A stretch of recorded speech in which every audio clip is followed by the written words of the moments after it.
The day I joked, "If you ever need a husband for an hour, call me." I never imagined those careless words would come back to change both our lives forever. What began as an ordinary sunny afternoon in our quiet neighborhood became the start of a story neither of us was prepared for. A story about loneliness, unexpected kindness, and the strange ways broken hearts find their way back to hope. Before we begin, if you believe that kindness and second chances can change lives, please take a moment to like this video, leave a comment, share it with someone special, and subscribe to the channel Kindness Echoes.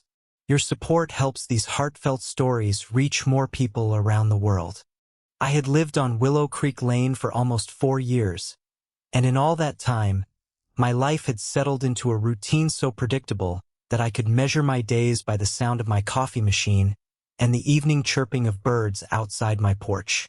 At 34, I worked remotely as an architect, spending most of my hours drawing homes for families while returning each night to an empty apartment. I told myself that solitude suited me, but there were evenings when silence felt heavier than any burden I had ever carried. Across the street lived Marissa Hale. She had moved into the neighborhood only 6 months earlier with her 7-year-old son, Theo. People whispered about her situation. Some said she had escaped a difficult marriage, while others claimed her husband had simply disappeared from their lives. I never asked. She carried herself with quiet dignity, though exhaustion often lingered behind her smile. We became neighbors in the simplest way possible. One afternoon, her car refused to start while she was rushing to pick Theo up from school. I offered jumper cables and spent 20 minutes under the hood. After that, our conversations grew naturally. Sometimes we exchanged greetings while collecting mail. Other times we shared coffee on our porches as Theo chased squirrels across the lawns. One bright Saturday morning, while helping her carry grocery bags inside, I made the joke that would stay with me for months. Laughing as I balanced a bag full of oranges and cereal boxes, I told her that if she ever needed a husband for an hour, she could call me. She stopped in the doorway, her eyes sparkling with amusement, and smiled in a way I had never seen before. She tilted her head and quietly asked whether only an hour would be enough. I laughed awkwardly, assuming she was teasing me back. But beneath her smile, there was something deeper, a sadness I couldn't quite understand. The following weeks passed like any other. Summer sunlight filled the streets, children rode bicycles until dusk, and life continued with its familiar rhythm. Yet I found myself thinking about Marissa more often than I cared to admit. There was a strength in her that fascinated me. Every morning, she walked Theo to school with unwavering patience.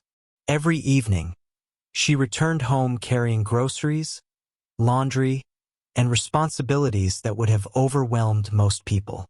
Then came the phone call. It happened on a Tuesday afternoon. My phone buzzed while I was finishing work, and seeing Marissa's name on the screen immediately filled me with concern. Her voice trembled as she explained that Theo's school had organized a Father's Day event at the last minute.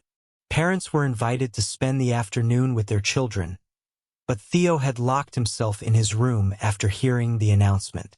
He had told his mother he didn't want to go because everyone else would have a father there. There was a long silence before she quietly reminded me of the joke I had made weeks earlier. For a moment, I didn't know what to say. My chest tightened as I imagined a little boy sitting alone, trying to understand why his father was absent while every other child seemed to have what he lacked. Without hesitation, I agreed. The school gymnasium buzzed with laughter when we arrived. Fathers tossed basketballs with their children and shared slices of pizza at folding tables decorated with handmade cards. Theo stood beside me, gripping the sleeve of my shirt as though letting go might cause him to disappear.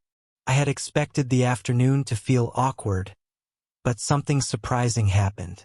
We played games together, built paper airplanes, and laughed until our stomachs hurt. Theo's smile grew wider with every passing hour.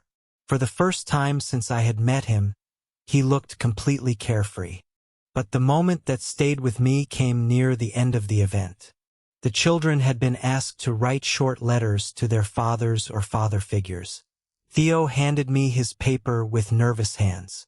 In uneven handwriting, he had written that families were not always made of the people who stayed forever. Sometimes they were made of the people who showed up when it mattered most. I had no words. As we walked home beneath the warm afternoon sun, Marissa thanked me repeatedly. Yet gratitude wasn't what I saw in her eyes. I saw relief. I saw years of carrying burdens alone. I saw someone who had grown used to pretending that everything was fine. Over the next several months, our lives intertwined in ways neither of us expected. I helped Theo with homework, fixed leaking faucets, and joined them for weekend breakfasts. In return, Marissa slowly filled the emptiness I had hidden for years. She listened to stories about my late father, who had raised me alone after my mother died. She noticed when I worked too much and brought coffee to my porch on difficult mornings. One evening, while watching Theo play soccer in the park, she finally told me the truth about her marriage. Her husband had not died or disappeared suddenly. He had simply chosen another life, leaving behind promises that he never intended to keep. For years, she blamed herself, wondering what she had done wrong. Listening to her, I realized how many people carried invisible wounds behind ordinary smiles. Autumn arrived, painting the neighborhood in golden amber. Theo began calling me whenever he scored a goal at school or earned good grades. The neighbors started assuming we were a family, though neither of us corrected them. Still, fear lingered between us. I worried that stepping closer would destroy the fragile happiness we had built. Marissa feared trusting someone again. We danced around our feelings, pretending friendship was enough, even as our lives became impossible to separate. Then, one chilly afternoon, everything changed.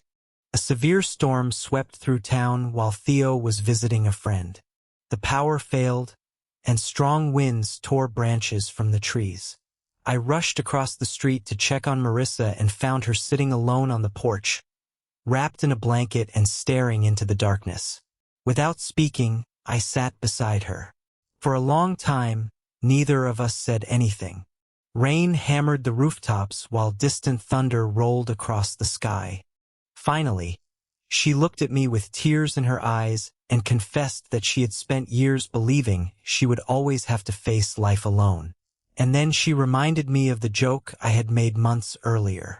Only this time, she smiled through her tears and asked whether I thought 1 hour could ever become something more. If this story is touching your heart so far, please take a moment to like the video, share your thoughts in the comments, and subscribe to Kindness Echoes. Stories like this remind us that even the smallest acts of kindness can transform someone's life. Special request. Comment below and tell us, have you ever met someone who changed your life when you least expected it? I wish I could say that everything became perfect after that night, but real life rarely works that way. We still had doubts, difficult conversations, and moments when old fears resurfaced. Yet, something had changed. We stopped pretending that we were strangers connected only by circumstance. Months later, on another bright afternoon, Theo ran ahead of us down Willow Creek Lane, laughing as the sunlight danced through the trees.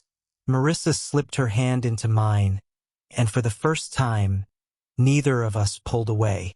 I thought back to the careless joke I had made while carrying grocery bags into her house. At the time, I believed I was offering humor.